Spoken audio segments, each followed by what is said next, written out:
दोस्तों, क्या आपको पता है कि बिना सीमेंट के ताजमहल कैसे बनाया गया? जबकि आज तक तो बड़ी बड़ी बिल्डिंग्स और पुल वगैरह सीमेंट से ही बनते हैं और 100 सालों तक खड़े रहते हैं, लेकिन ताजमहल तो बिना सीमेंट के बनाया गया है। तो फिर कैसे वो करीब 350 सालों से इतनी मजबूती से खड़ा है? फिर चाहे कितना ही बड़ा भूचाल आ जाए, चाहे कोई भी नेचुरल डिजास्टर हो जाए, ताजमहल वहीं का वहीं खड़ा है। आखिर कैसे? और क्या आपको पता है कि उस समय ताजमहल कितने रुपयों में बनाया गया होगा? क्यों ताजमहल को यमुना नदी के किनारे बनाया गया? और साथ ही में आप ये भी जानोगे कि क्यों ताजमहल में आज तक लाइट्स नहीं लगाई गई। बस आप वीडियो के लास्ट तक हमारे साथ बने रहिए और नए यूज़र इस चैनल को सब्सक्राइब जरूर कर लेना। तो चलिए वीडियो को शुरू करते हैं। दोस्तों, हर साल लाखों की संख्या में लोग इस अजूबे को देखने आते हैं। आपको इसकी हिस्ट्री का तो पता ही होगा कि कैसे शाहजहां ने अपनी बेगम मुमताज के लिए इतना बड़ा मोनूमेंट खड़ा कर डाला। उन्होंने अपने प्यार को मुमताज की मौत के बाद एक्सप्रेस किया था। लेकिन दोस्तों, ये बिना सीमेंट के आखिर इतना बड़ा मोनूमेंट खड़ा कैसे हो गया?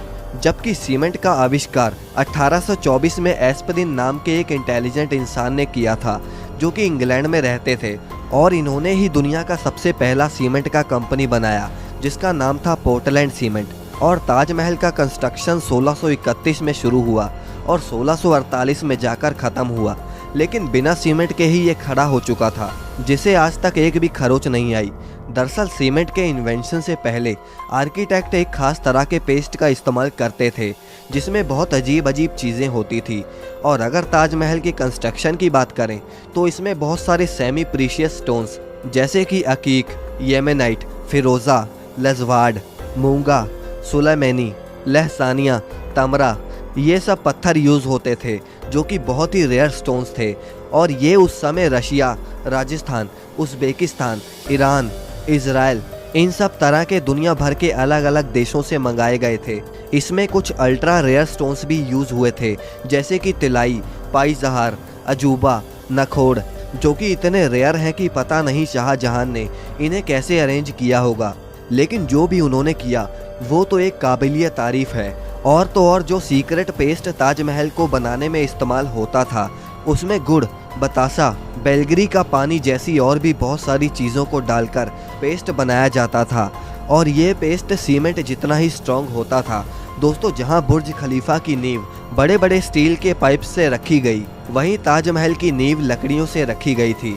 अब आप कहीं ये तो नहीं सोच रहे कि भला लकड़ी की नींव 370 साल से कैसे चल रही है?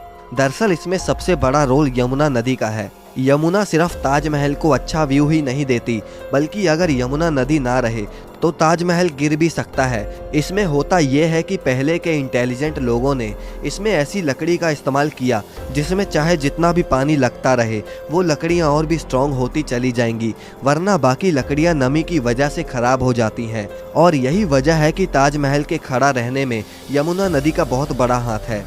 और अगर यमुना नदी सूख गई तो ताजमहल भी उसके बिना खड़ा नहीं रह पाएगा। अब दोस्तों, आपने देखा होगा कि ताजमहल के आसपास के चारों मीनार एक दूसरे से परपेंडिकुलर खड़े नहीं हैं। मतलब ये कि वो स्ट्रेट नहीं खड़े हैं, और ऐसा भी जानबूझकर किया गया था। दरअसल ऐसा इसलिए किया गया कि अगर कभी जोर का भूकंप आता भी है तो वो चारों मीनार ताजमहल से दूर गिर जाएं, और इस तरह भूकंप के झटके ताजमहल तक पहुंचने से पहले इन मीनारों में ही ऑब्जर्व हो जाएं, और इस तरह इस पर भूकंप का भी कोई असर नहीं होगा और वो सुरक्षित बच जाएगी। अब दोस्तों, बात करते हैं कि ताजमहल को आखिर उस समय बनाने में कितना खर्चा आया होगा। आप जानते हैं कि उस समय 1 रुपए की कीमत भी बहुत ज़्यादा होती थी, और अगर इन्फ्लेशन के हिसाब से देखें तो आज ताजमहल की कॉस्ट आती है अप्रॉक्स 1 से लेकर 2 बिलियन डॉलर्स, यानी करीब 8,000 करोड़ से लेकर 10,000 करोड़ तक इस मोनूमेंट को बनाने में खर्चा हुआ है। अब दोस्तों, ताजमहल में लाइट क्यों नहीं लगाई गई, क्या आप जानते हैं? दरअसल ताजमहल का सफ़ेद रंग लाइट को सबसे ज़्यादा रिफ्लेक्ट करता है, और इसीलिए अगर रात के समय ताजमहल पर लाइट्स लगा दी गई तो ताजमहल के पत्थर लाइट को रिफ्लेक्ट करेंगे, और साथ ही में ताजमहल भी काफ़ी ज़्यादा चमकेगा, जिससे आसपास के कीड़े मकोड़े उस पर आके चिपकेंगे और ताजमहल के पत्थर को भी नुकसान पहुंचाएंगे। और यही वजह है कि आज तक ताजमहल पर लाइट्स नहीं लगी। दोस्तों, वीडियो अगर पसंद आए तो इसे लाइक करके चैनल को सब्सक्राइब करना ना भूलें।